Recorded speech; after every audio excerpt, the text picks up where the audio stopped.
seseorang berzina, kalau dikatakan kehendak pribadi dan itu takdir Allah, lalu Anda mau apa? Apakah kemudian, ya Ustaz itu kan sudah takdir Allah, saya berzina ini kan takdir Allah.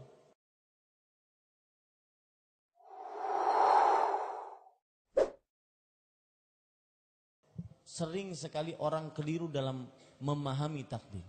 Dia bersandar dengan takdir dalam perihal maksiat.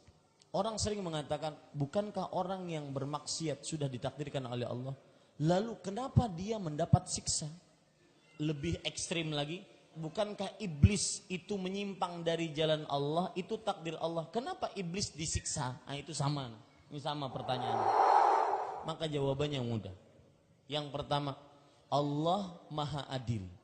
Tancapkan itu dalam hati. Allah tidak pernah menzalimi hambanya walau secuil pun. Yang kedua, Allah Subhanahu wa ta'ala tidak pernah menghukumi seorang manusia dengan siksa kecuali setelah Allah Subhanahu wa ta'ala menyediakan seluruh fasilitas agar dia mendapat petunjuk dari Allah.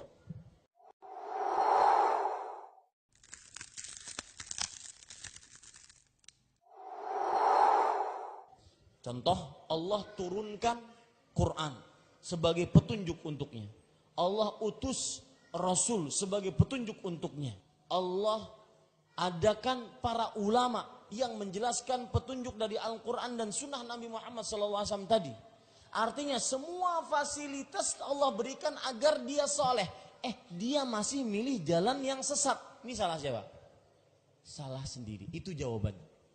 Ya, itu yang dikatakan oleh Imam Al-Qayyim rahimahullahu ta'ala. Allah memberikan kepada dia jalan yang buruk dan jalan yang takwa. Dia milih jalan yang buruk. Pada saat itu Allah menyiksa, bukan salah dia.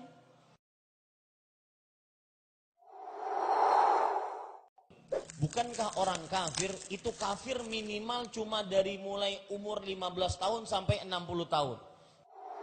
Berarti sekitar 45 tahun saja Ustadz dia kafir. Dia kafir 45 tahun di dunia. Mati dalam kekafirannya. Lalu dia disiksa di akhirat, di neraka selama-lamanya, kekal abadi tanpa keluar darinya karena mati dalam kekafiran. Ini kan nggak adil, Ustaz.